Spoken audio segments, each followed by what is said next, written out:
All right, so you just got your new flat panel TV and you want to put it on your drywall or sheetrock wall using one of these TV mounts. Today I'm going to show you how to do that. It's really easy. Even I can do it. And if I can do it, you can do it. Ready? Here we go. So step one is you want to figure out where on the wall you want this to be. This really helps to have 2 or maybe 3 people help you. You want to figure out roughly where you want it, and then using a pencil, a light pencil ideally, you're going to mark. And I dropped the pencil. Hold on. Like I said, this is better with a couple of people. So you want to mark with your pencil the outside edges on both sides. So we know in this area here, ideally we need to find a stud. And a stud is the 2x4, wood 2x4, or a metal stud that is behind the sheetrock that we can drive into. I'm going to show you how to do it into a stud, and if you can't find the stud, what to do, okay? This is a pretty cool stud finder. You can buy a bunch of them at the store. I think there's one here. Oh, there we go. You can also sometimes look along, if you have your eye and you shine a light back this way, you can see where the wall kind of mounds out a little bit, where the joint compound went over the joint, and that's where a stud is as well. Another way you can do it is, since this is going to be covered with a big TV panel, is you can just drill holes until you hit the stud. What do you think? About right there?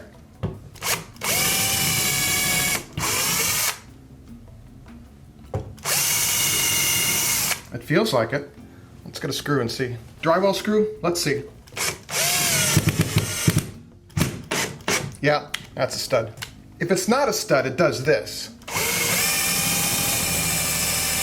Just spins. So we're lucky in that there's a stud like smack in the middle of where we want to mount this thing. But this thing is fairly wide, so I want some screws at each end as well. So we're going to mark and find holes to drill for our drywall screws, which I'll show you.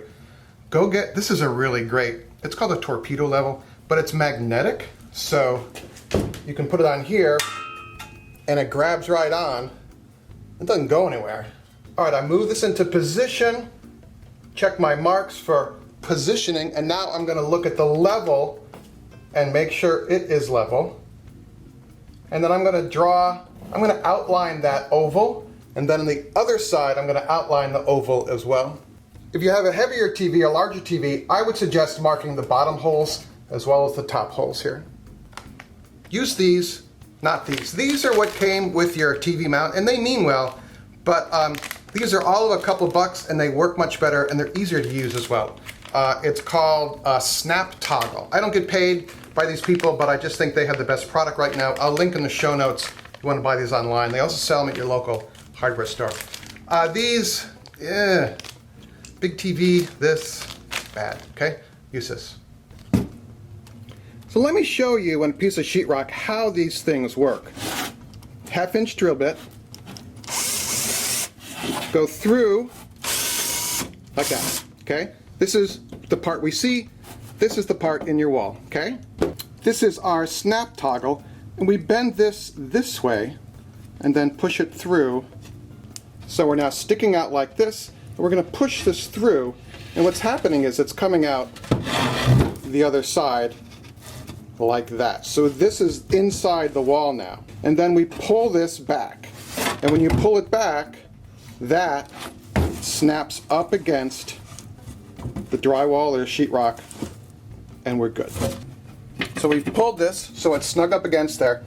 We hold this back part here down into that hole, and then we take this and just rock it back and forth, and it breaks off. So then I have the companion screw, and I put a washer on it. The washers don't come in the little bag. This goes in here. I mean, you put your TV mount on, of course, and then this goes in, but this screws into the metal anchor in the back. I want to go in the center of this big hole.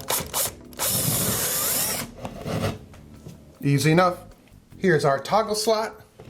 That goes in, and we pull it out so it sets up against there.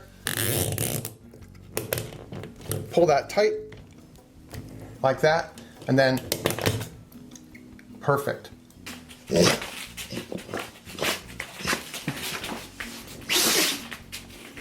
And our second one just goes in, push it through, pull it back out, hold the toggle. You want to get this flush in there. It makes that nice snapping noise, like that. And then back and forth, that breaks off, good to go. Much easier if you have friends help you with this, by the way. Screw with the washer that I added, and that goes in. And I just do this by hand, or you could get your trusty screw gun. Maybe I'll get the screw gun. Hold on.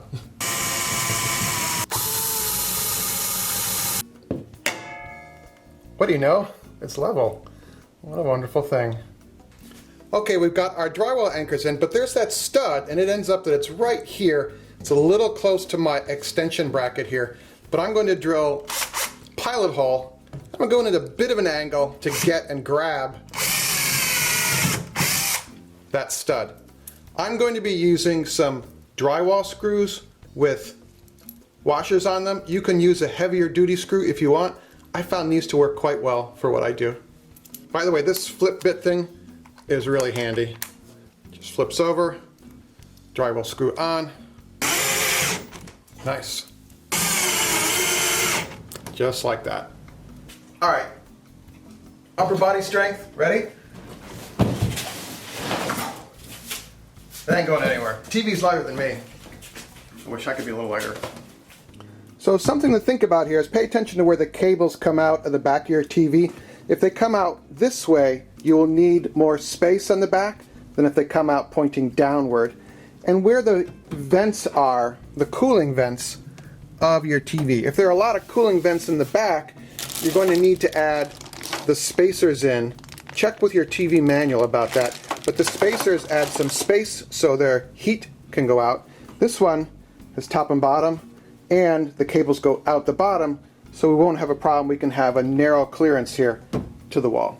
There are usually 4 mounting holes in the back of a television. What you have to be really careful about is connecting into the mounting hole, but not going too far to where you will go into the electronics.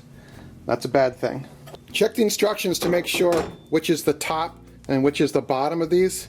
Learn from me. Usually the set screw is at the bottom. Line these up and center them on your TV as best you can. Figure out which of these screws fits in here and use the shortest ones possible. Again, we don't want to go into the electronics in here, we just want to go into the mounting nut in the back, okay? If it's a tight fit, you can go without the washer. I'd rather use a shorter screw than a long one that could punch through into the electronics here. Alright, this one flexes out, so it's a little bit easier to put on, but these usually hook at the top, and then you screw a connection into the bottom, okay? Again, have somebody help with this if you can.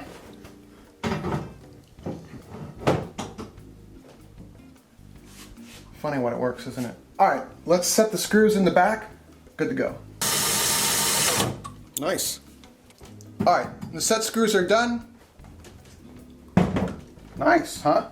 This particular mount is an articulated arm mount on a nice wall bracket. If you're interested in this one, I'll link in the show notes to a couple of them you can buy. It always helps us support GardenFork when you're shopping online. We appreciate that. Hey everyone, I'm Eric Rochow. I host a show called GardenFork.tv. It's about cooking, DIY, gardening, truck repair, beekeeping, urban homesteading. There's going to be gaps in this. It's not going to be perfect. But what do we say in GardenFork? Done is better than perfect. Labradors, and the occasional flamethrower. How cool is that, huh? Want to see more? Click here to subscribe. It's free. How cool is that? You got to watch GardenFork, you got to learn how to put up a TV, all in the span of what, 10 minutes or so? So GardenFork is eclectic DIY. It's whatever I'm doing to make a video about to share with you guys. I love sharing, and I learn from you as well. Here come the dogs. So let me know in the show notes any questions. If you want to watch more GardenFork, that should be a thing floating right here to click on. Otherwise, in the show notes, all sorts more GardenFork videos. I now have to go walk the dogs and feed them. All right? Make it a great day. I'll see you.